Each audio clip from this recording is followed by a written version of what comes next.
后来他写出许多怪字，都是关于两性间的撰文，问我实不实，我只能摇头回说一个不实。当时他写的怪字随写随即撕掉，没有办法保留下来。但是后来我看见一部日本人丹波康赖转编的《一心方》，这是日本人搜集战国以后汉唐古医书的综合书，内中有一类叫做房中，里面真的有一种是专门描写男女姿态的象形字。我为了写这篇文章，特地将这许多字眼选择6个字附录本文之内。在写这篇文字时，我请教了说文学专家魏聚贤大师，我问他是不是篆文之中有这种文字。他说篆文象形居多，在战国时代有许多字，现在早已失传，这种字只是战国时的书法。我说对了，这种字在今日的篆书帖中已见不到，大约碑帖之类都是冠冕堂皇的字。至于民间的俗体，等于华南的咩、卯、咸、苯等字眼是不见于经传的。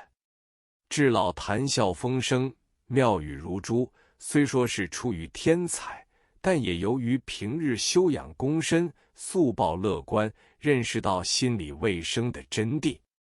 以欢乐畅笑为他的养生之术，他要见到人，一开口就是笑话，特别是在他摆龙门阵时，可以叫人连笑2、3个钟点。所以后来他活到89岁，我深深地相信与他的诙谐诚信是有很大关系的。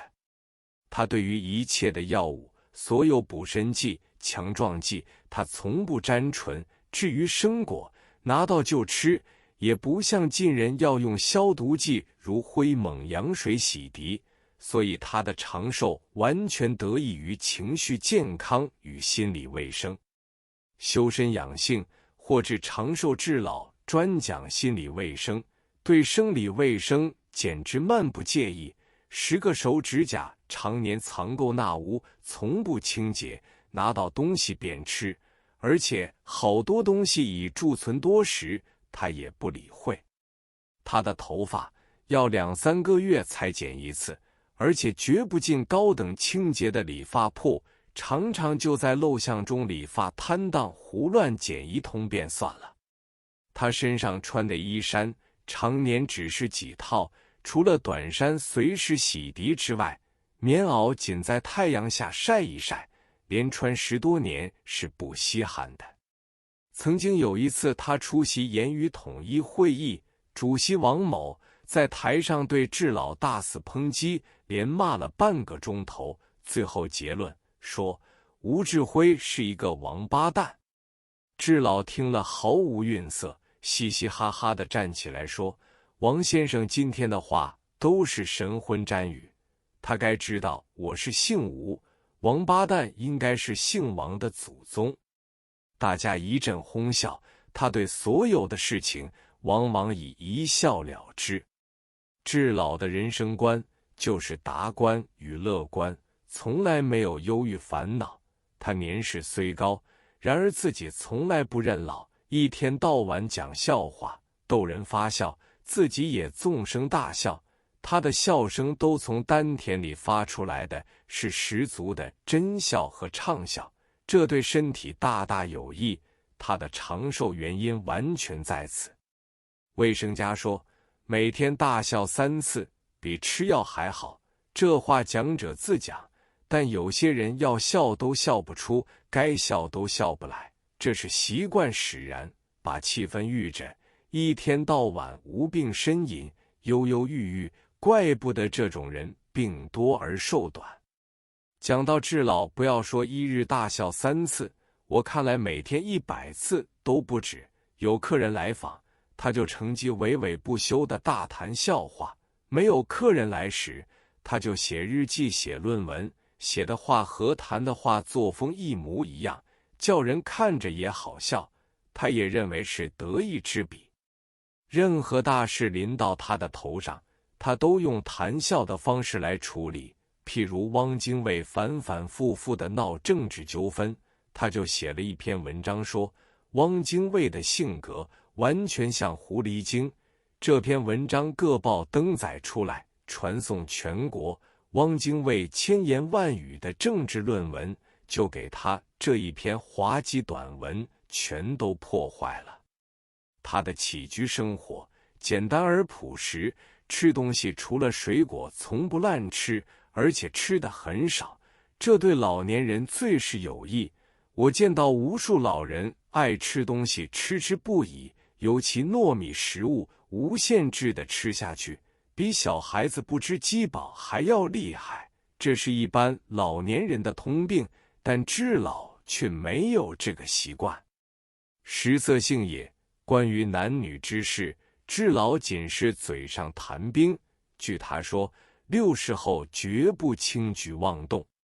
有一次，李时增断弦之后，再和一个年轻女子结婚，智老立刻写信去劝他老夫少妻，动都动不得。但李时曾接到他的信时，早已结婚如仪了。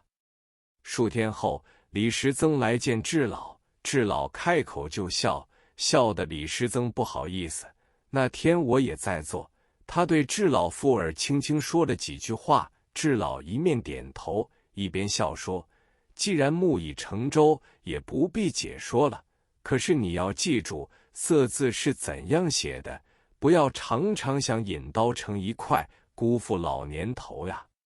接着又大笑了一阵，连李时增也笑了。智老对婚姻问题认为一夫一妻最好。